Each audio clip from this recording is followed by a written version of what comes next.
is because I'm not sending a Gulf Stream to the Pasteur Institute to fetch the finest sinus specialists in all the land. Did I call you callous? She spends the money on antiques and then sells them for a fraction of what she paid. And she's using the money that I gave to her for you. You were hysterical when you came. I wasn't hysterical. Because your mother was irrationally. 13 was the second time I asked you. Screaming at you every day or not talking to you for weeks at a time. The stress of her life as a spiritual healer. I don't believe I ever called you a bad guy, but if I did, I'm sorry. Something happened to you at school. Some first semester core class that all freshmen are required to take. I read Time.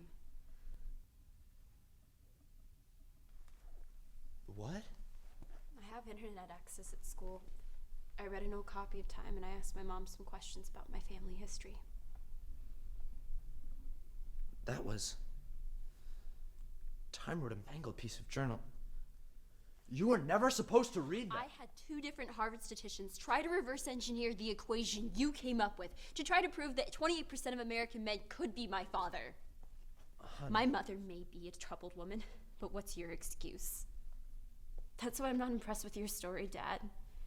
It's that you knew and you did nothing about it, and that makes you an unconscionable coward. And not for nothing, but think is a verb, making different an adverb. And you're asking people to think differently?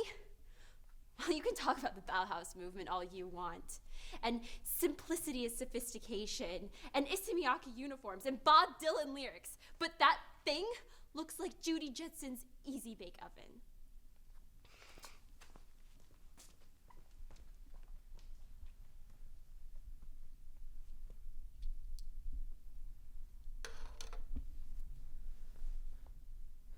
There's no way in the world that's not my kid.